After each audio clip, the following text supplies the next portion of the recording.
Hello दोस्तों, कैसे हैं आप सब। आप सभी का स्वागत है आपके अपने चैनल में। आज हम लोग एक बहुत ही इम्पोर्टेंट टॉपिक पर बात करने वाले हैं। तो आज हम लोग क्या बात करेंगे? हम लोग आज CSE के बारे में बात करेंगे, जो काफी प्रचलित है। IAS, IPS और IRS के लिए हमें पता है, इसको हम लोग सिविल सर्विसेज एग्जामिनेशन कहते हैं। तो ये कौन कंडक्ट कराता है और किस तरह का सिलेबस है और कौन इस एग्जाम में पार्टिसिपेट कर सकते हैं, वो हम लोग जानेंगे। इसमें हम लोग एक सीरीज की तरह इसे हम लोग लेकर चलेंगे। आज हम लोग क्या जानेंगे? आज एक ओवरव्यू होगा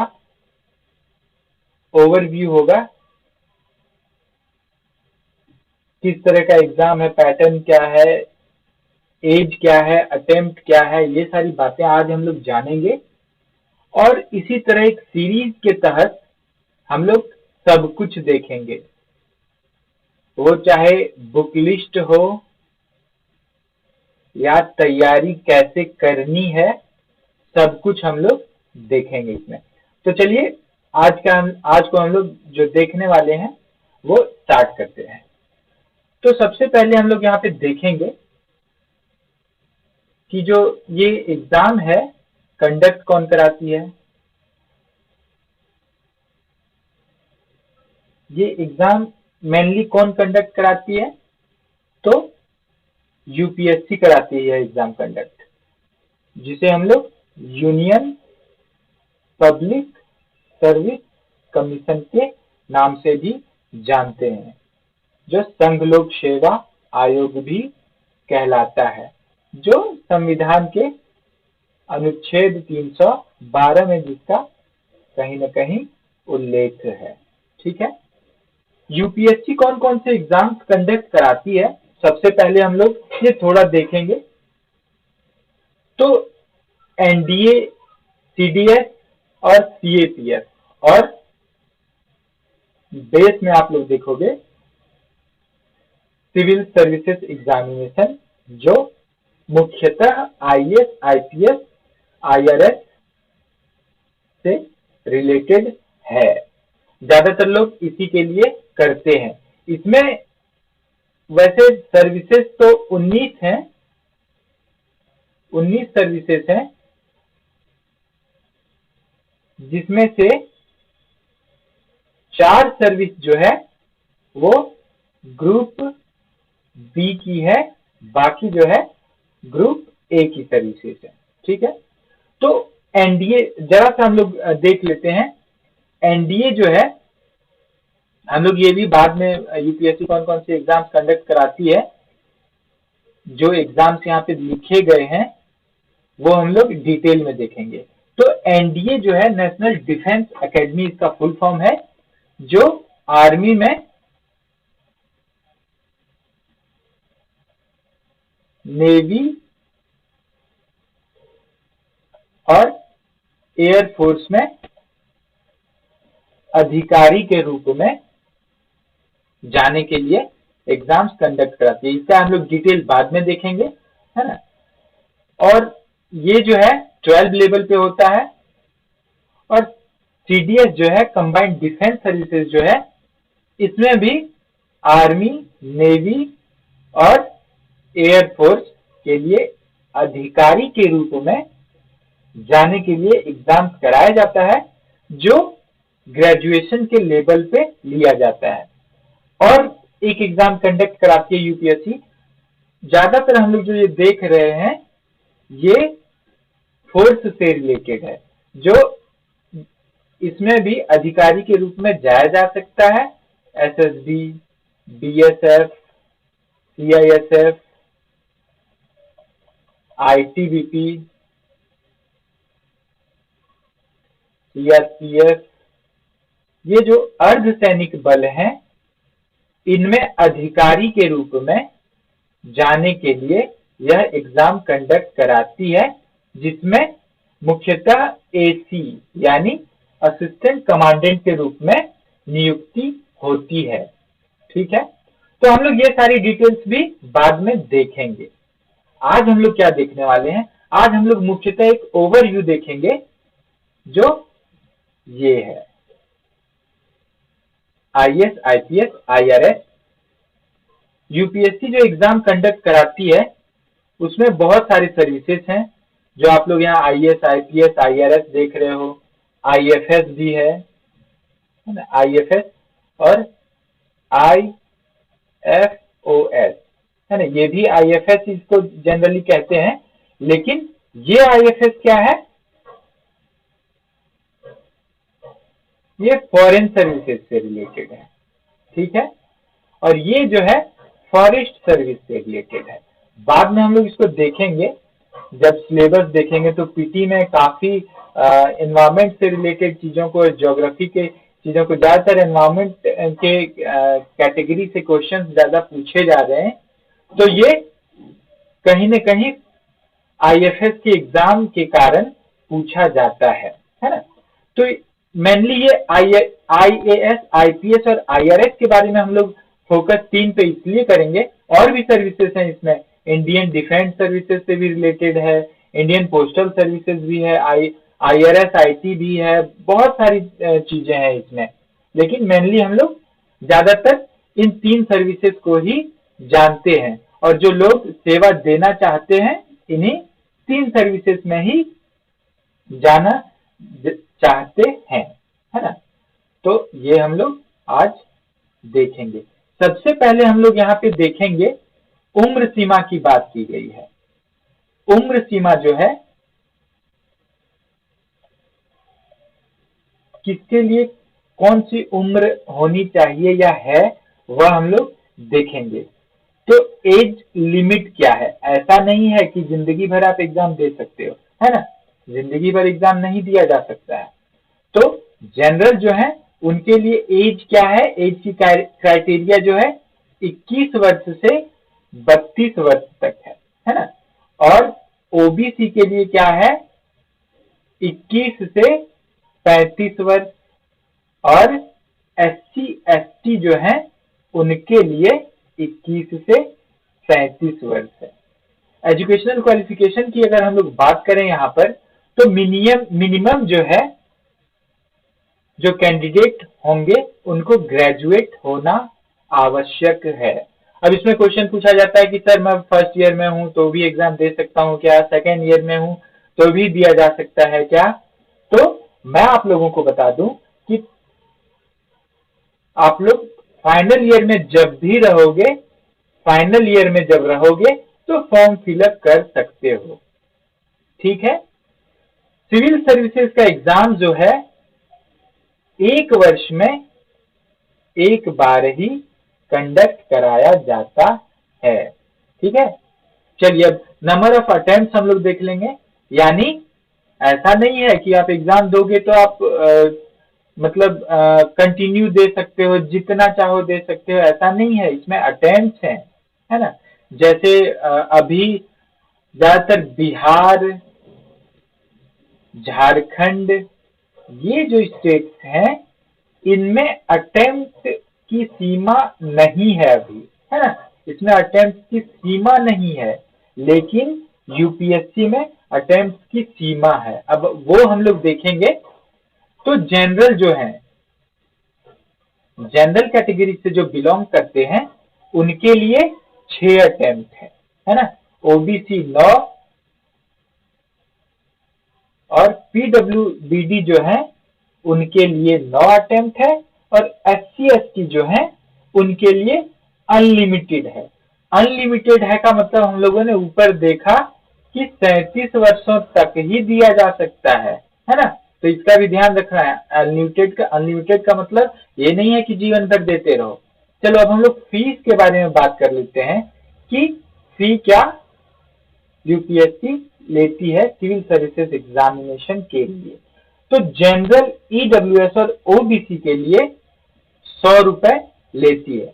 बाकी जो एससी, एसटी, पीडब्ल्यूबीडी जो है और फीमेल जो है उनके लिए फीस जो है 0 है ना। चलिए तो आगे देखेंगे अब हम लोग। एग्जाम जो है 3 चरणों में लिया जाता है ना। 3 चरणों में एग्जाम कंडक्ट कराया जाता है, लिया जाता है, जिसमें से प्री, मेन और अंतिम जो है, जिसको हम लोग जनरली इंटरव्यू भी कहते हैं या यह पर्सनैलिटी टेस्ट भी कहा जाता है ना। तो प्री में क्या होता है, 400 मार्क्स के क्वेश्चंस पूछे जाते हैं। मेंस में क्या होता है, 1750 मार्क्स का होता है। और पर्सनैलिटी टेस्ट जो है 275 मार्क्स के होते हैं। टोटल जो है 2025 मार्क्स का क्वेश्चन पूछा जाता है। ये जो है इसी नंबर पे मेरिट बनाया जाता है ना। आगे हम लोग देखेंगे प्रीलिम्स जो है, प्री जो एग्जाम है उसमें 2 पेपर होते हैं। 2 पेपर होते हैं, उसमें से एक पेपर जो है जीएस का पेपर होता है जो 200 मार्क्स के होते हैं। दूसरा पेपर जो होता है जिसको सी सेट पेपर 2 कहा जाता है, जो सिविल सर्विसेज एप्टीट्यूड टेस्ट के नाम से भी जाना जाता है। उसमें भी 200 मार्क्स होते हैं, परंतु यह क्वालिफाइंग नेचर का होता है ना। इसमें आपको 33 मार्क्स लाने हैं, है ना। इसमें क्या है, जीएस पेपर 1 में 100 क्वेश्चंस पूछे जाते हैं और सीसेट पेपर 2 में 80 क्वेश्चंस पूछे जाते हैं। और क्या है, इसमें आप एक बात का ध्यान रखना कि प्रीलिम्स में नेगेटिव मार्क्स का प्रावधान है। ये आप ध्यान रखना, नेगेटिव मार्क्स का प्रावधान है। 1/3 नेगेटिव है ना। 3 क्वेश्चन गलत करते हो तो 1 क्वेश्चन सही के मार्क्स काट लिए जाएंगे। ऐसे सीधे शब्दों में आप समझो इसको, है ना। और ये ऑब्जेक्टिव टाइप के होते हैं, हमने बात कर लिया। ऑब्जेक्टिव में आप लोग, जहां तक मैं समझता हूं आप लोग जानते होंगे, फिर भी ऑब्जेक्टिव में क्या होता है,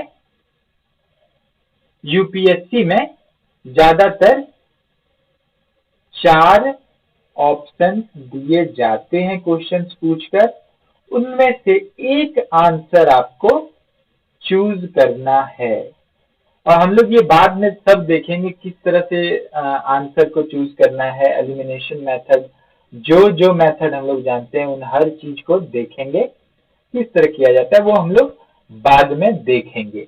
एक बात का ध्यान रखना आप लोग कि पीटी में जो है, पीटी के जो मार्क्स जो है 400 मार्क्स हैं, पीटी के 400 मार्क्स जो है, लेकिन पीटी क्लियर करने के लिए 200 मार्क्स पर ही मेरिट निकाला जाता है या क्वालिफाई करने के लिए देखा जाता है। पेपर 2 जो है सीसेट, उसको क्वालिफाइंग कर दिया गया है, यानी उसको भी पास करना आपको आवश्यक है। 33% मार्क्स ही लाना है, लेकिन आवश्यक है। हम लोग डिटेल में बात करेंगे, अगली जो सीरीज होगी इसकी, हम लोग उसमें डिटेल में बात करेंगे कि पीटी के क्वेश्चन किस तरह होते हैं या पैटर्न क्या होता है। पेपर जीएस 1 और पेपर 2 सीसेट के बारे में भी देखेंगे। अगला जो है मेंस जो है, उसमें क्वालिफाइंग नेचर का एक पेपर होता है, जो पहला पेपर ए है जो 300 मार्क्स का होता है, और पेपर बी यानी 2 है वो इंग्लिश का होता है जो 300 मार्क्स का होता है। और पेपर ए में क्या है, आप 8वीं अनुसूची से रिलेटेड कोई भी सब्जेक्ट, कोई भी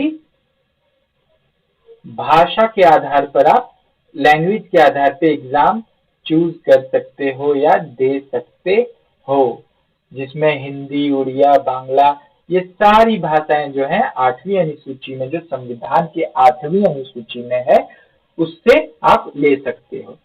अगला जो है, ये सारी जो है ये मेरिट डिसाइड करती है। ये जो नंबर, जो ये पेपर जो है वो मेरिट में जुड़ता है, इसका ध्यान रखना है ना। तो इसमें पहला पेपर जो है, पेपर 1 भी कहते हैं इसको, ये 250 मार्क्स का होता है, ठीक है,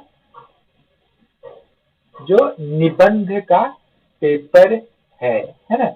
ये हम लोग सब डिस्कस करेंगे, बाद में देखेंगे अच्छे से इन चीजों को। वो निबंध का पेपर है। अगला जो है, अगला पेपर जो है वो जीएस का है। जनरल स्टडीज की बहुत ही महत्ता है इस एग्जाम्स में, है ना। इस एग्जाम में बहुत ही इंपॉर्टेंस है जनरल स्टडीज की, है ना।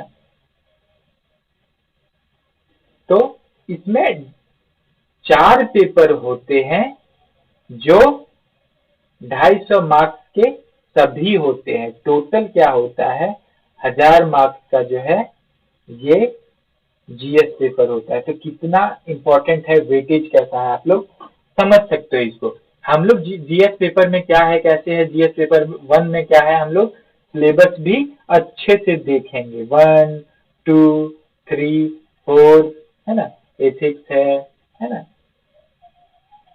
तो मैं इसी क्लास भी स्टार्ट करने वाला हूँ, एथिक्स की क्लास स्टार्ट करूंगा। और अगला जो है हम लोग ऑप्शनल पेपर होता है इसमें, जिसमें 2 पेपर होते हैं, जो 250 मार्क्स का प्रत्येक पेपर होता है। उसमें क्या क्या होता है, प्राचीन भारत, पहले पेपर में प्राचीन भारत, फर्स्ट पेपर में, पेपर 1 जो है उसमें प्राचीन भारत और क्या पूछा जाता है, मध्यकालीन भारत पूछा जाता है। और पेपर 2 जो है उसमें आधुनिक भारत और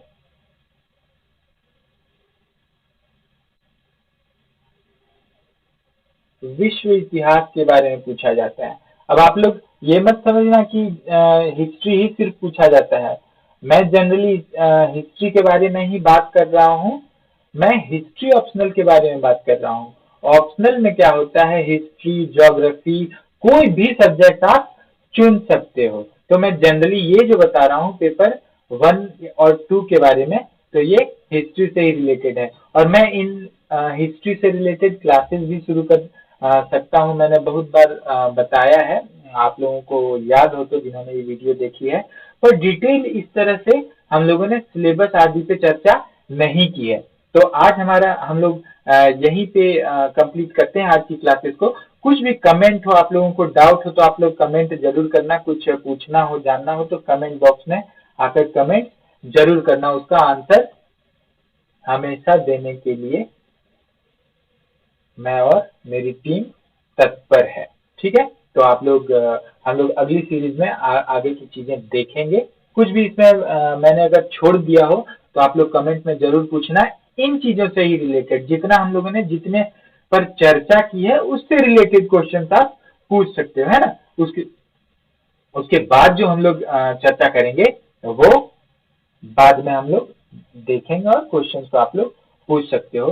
तो जनरली ये सिविल सर्विसेज एग्जामिनेशन के बारे में एक ओवरव्यू हम लोगों ने देखा, है ना। चलिए आगे मिलते हैं, तब तक के लिए जय हिंद, जय भारत। मिलते हैं अगली क्लास में।